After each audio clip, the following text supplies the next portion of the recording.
Stone Cold Steve Austin, one of the biggest stars of all time. One of? Arguably the. But I know you have a little bit of an issue with Stone Cold Steve Austin. And I'm kind of curious what it is, because you haven't told me this before. I just know there is an issue. Small issue. It's been building. First of all, let me just say that I've liked Steve Austin when he was in WCW in like 92, 93. We talked in the last episode about those wrestlers that everybody loves, except for Aaron or Eric or whatever his name is. He's so not it's Aaron and Eric. Whatever. This is my chair. You spit on the microphone. Everybody loved Stunning Steve in WCW. You could just see that it factor. Again, he's like Regal. He's like Jannetty. Very likable, very talented, very apparent to the viewer.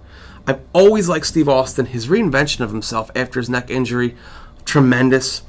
I listened to all his podcasts. To hear him break down and analyze wrestling, he knows his industry. It's like brilliant. And I love hearing him when he talks technically. He repeats himself a lot, which is fine. I get it. Some would say the same about me. The issue that I have with him is when he critiques the current product, he comes across as hyper cynical. Okay? Now, I read an interview with Kevin Kelly. This was during the Chris Benoit, Shawn Michaels, Triple H feud in 2004, leading up to WrestleMania. It's a very famous interview segment. Michaels busted out a super kick on Benoit. Benoit had this awesome sell where he took the super kick on the chin. And he stood there for a second, then he took the face bump. It was awesome. You know, they always do where somebody gets the leg up in the preceding weeks to the show. And I remember reading Kevin Kelly, who had been released by the WWE, and he said, I guarantee that they scripted Benoit not even to make eye contact with Triple H or Shawn Michaels so as to look weak. Because remember, that was made into a three-way because they didn't think Benoit by himself could have headlined the show with Triple H. Yeah. Michaels kind of backdoored his way into that match. And I remember Kevin Kelly giving us kind of like an insider's perspective into the scripting of the matches and even the interview segments where you looked your opponent in the eye. We are in a heavily TV-produced era, okay? Steve Austin is always saying about how these young guys got to do something different, or you know, the proverbial brass ring that became the talk of the town when Vince was on the Stone Cold podcast. And Austin seems to put the onus onto the workers of today for not succeeding. It is not their fault. How can they? We're not Stone Cold Steve Austin.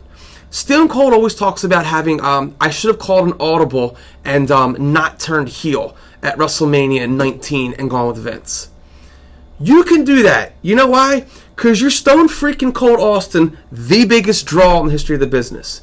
If Zack Ryder calls an audible, where do you think that gets him? A pink slip, and he's in the checkout line at the grocery store the next day paying with food stamps. I get irate at the fact that he kind of like calls out the wrestlers for not doing things differently. And I took some notes here. The most recent podcast you did with Kurt Angle, he prefaces his statement saying like, I don't want to be the guy that says, you know, like back in the day when I did things. Then he doesn't. And then he goes, back in the day when I did things. And he talks about the match structure, and he was saying that there's no selling. And the guys don't sell. You've got 3 minutes to get yourself over on Raw. Oh, by the way, Ron, as you're walking out, including your entrance, we've cut that down to 90 seconds. So, you know, you're beholden to so many different masters, okay? And Austin drives me crazy because he should know better. He knows the power that he wields and that he wielded, and that these guys don't. You know, Zack Ryder tried to get over. He went outside the box. He's been a hamster in a cage for 6 years. Dolph Ziggler tried to get over based on work rate. They've beaten him like a drum. How can you expect these guys in such a heavily televised product, which is the result of the Attitude Era? They had to be marshaled in. And then they wanted to kind of reinvent their image and add revenue. And then Linda decided to be political, so they cleaned it up. So yeah, it's scripted down to the second. Yet you're calling these guys out. It's not their fault, and you should know better. Like, you want these guys to have a living. They're walking on eggshells. It's not a very pleasant experience backstage. He should be a little bit kinder about that and, like, not continually kind of look for, you know, some kind of rebel without a cause who's going to change the face of the industry like I did. It's not 96 anymore. It can't be done.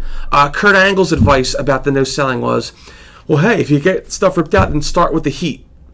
Start with the heat of the match. He was talking about locking up and things like that. Look, I get it. It sounds really good, but being hypercritical when you're on the outside looking in, and it's not in fairness to the wrestlers today, it really rubs me the wrong way. Like Austin talks about, I'd go in there with a fishbowl. We'd have 5 ideas and we fill it in.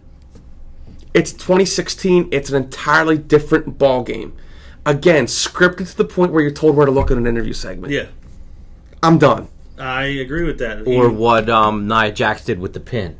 Did you see that on Monday? She made sure she was facing hard cam. Yep. Yeah. That's WWE Performance Center 101. Yeah, it's ridiculous. He called out Dean Ambrose saying, I feel like you're resting on your laurels, and if I was you, and Ambrose didn't push it. Ambrose didn't take the bait. No, he which didn't. was a very awkward kind of way to deal with it. It did, but I looked at it like, okay, on one sense you could look at it like that shows you the amount of respect he has for Dean, that he would try to tell him that. But how do you not know that Dean can't? He can't. It's not a won't. It's a can't. If Austin wants to advocate, the conversation to be had is with Vince and Kevin Dunn, not with the guys.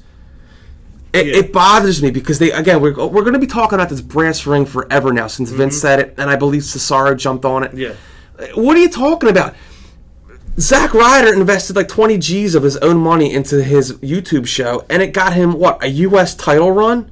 Well, whoop-de-doo.